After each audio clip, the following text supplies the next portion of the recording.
retired Marine General John Kelly is the man who is tapped to run the Department of Homeland Security.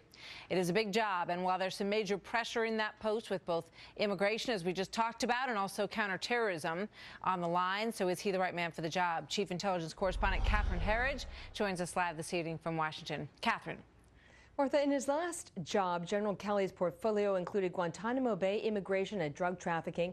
Those close to Kelly say that experience makes him well-versed on southern border issues. And when he retired in January, Kelly seemed to check another Trump box, emphasizing his work with intelligence and homeland security outside the Beltway. At least it's been my experience. The further you get away from Washington, the better things work. People actually talk to each other. People actually socialize with each other. They work together. There's no rice bowls. General Kelly is widely respected and understands the human cost of war. In 2010, his son, Lieutenant Robert M. Kelly, was killed in Afghanistan by an IED. Kelly rarely speaks about the loss, but when he does, he addresses the importance of finishing the mission for fellow Gold Star families. I think the one thing they would ask is that the cause for which their son or daughter fell be carried through to a successful end, whatever that means, as opposed to this is getting too costly or too much of a pain in the ass and let's just walk away from it. Because that's when they start thinking it might have been not worth it. The new secretary will take over the sprawling department of 240,000 government employees at a time the terror threat has never been broader, wider, or deeper. There exists a greater number of potential terrorist actors who aspire to do us harm than at any point in our history since 9/11. For 8 years, the Obama administration reluctantly played global whack-a-mole with jihadists, rather than leaning into the fight with decisive leadership. Based on government data, ISIS was operating in 7 countries 2 years ago, and this year that number has nearly tripled to 18, Martha. Catherine, thank you. You're welcome. So while ISIS represents a clear and present danger for the incoming administration, President Obama suggesting tonight in a brand new interview that his intelligence community let him down when it came to warning him accurately about the threat. Watch.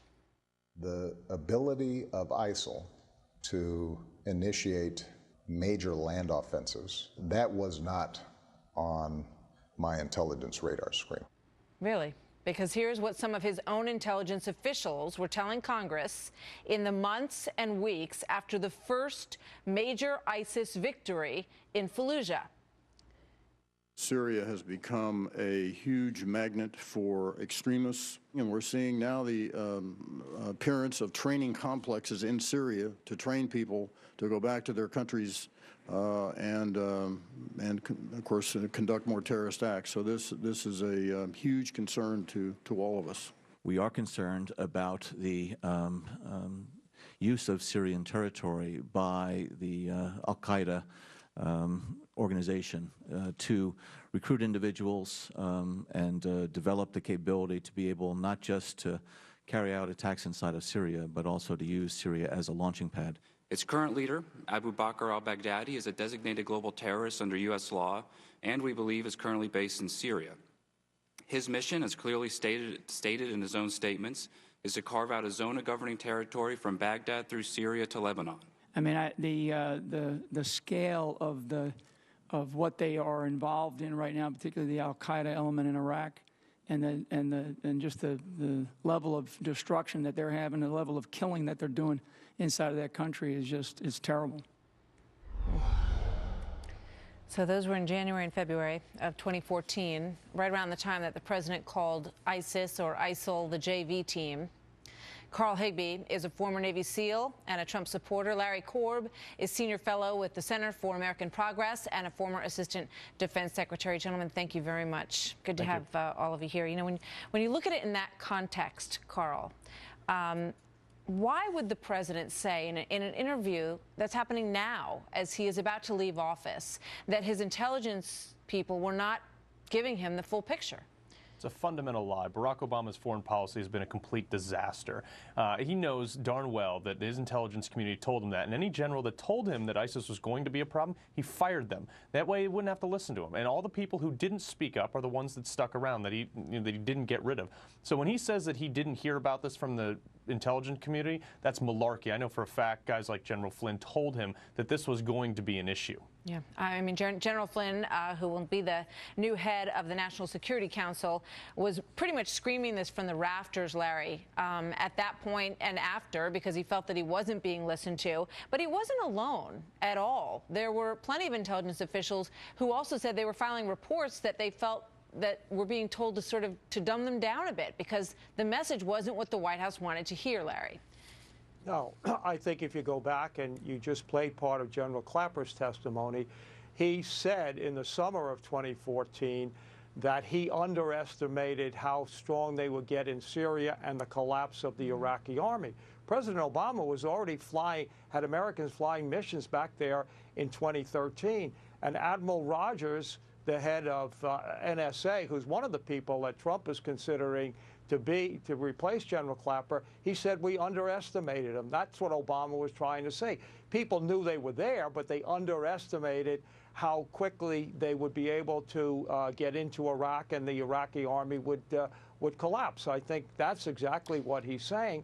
And again, you know, intelligence people make mistakes. General Flynn was blaming Benghazi on Iran, which wasn't true. Larry, they do make mistakes, but I guess what some people will take issue is in watching this interview is why wouldn't the president say at this point, you know what, upon reflection, there were people who were speaking out very strongly on this matter, and it would have been wise to have paid attention to them. You get a lot of information incoming, and I chose to, you know, follow some people's take on whether or not they could be contained. But I mean, this is a period during which people were being beheaded, mass beheadings on the beach. People were being drowned in cages. And we were being told, Carl, essentially that, you know, this was just sort of an out-of-control group that really couldn't establish any territory that would be meaningful to anybody. Well, Martha, Barack Obama won't say any of that because he's so profoundly arrogant when it comes to his foreign policy. He has no understanding of what went wrong, and he doesn't care to understand because he has his agenda. Now, the issue here, too, is that I was there in 2009, and I put this in my first book, that this was going to be a problem. We were pulling out of Iraq. There was power vacuums happening. The violence was escalating, and they didn't want to admit that. So what they did was they stopped all American troop direct action missions. So we weren't allowed to go kill bad guys, which is what we were trained to do as soldiers. And then they claimed victory. Well, the enemy gets a say on whether or not the war is over, and they were saying it wasn't over, and we just pulled out anyway. Larry, now wait a second.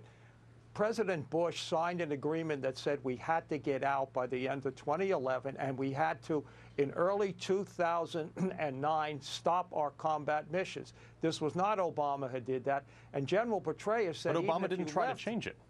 Yeah, but General Petraeus said even if you had left 10,000 troops there, he doesn't think it would have made any difference because it was Maliki the way he ran the place, and he wouldn't allow our troops to stay there without a status of forces agreement. A lot of people believe that status of forces agreement could have been reached, and President Bush himself actually warned about leaving a vacuum in that area, and he said that terrorist elements would fill that vacuum if it was left. So I guess my point is that when you have 2020 and you have the hindsight on it, what would behoove a president or any leader would be to be as clear-eyed as possible in explaining what happened so that the next president could see it in a way that might be more helpful to him instead of perhaps throwing people under the bus that don't deserve it. So, Larry, thank you very much. Carl Higbie, very good to have you with us tonight as well. Thank you, gentlemen.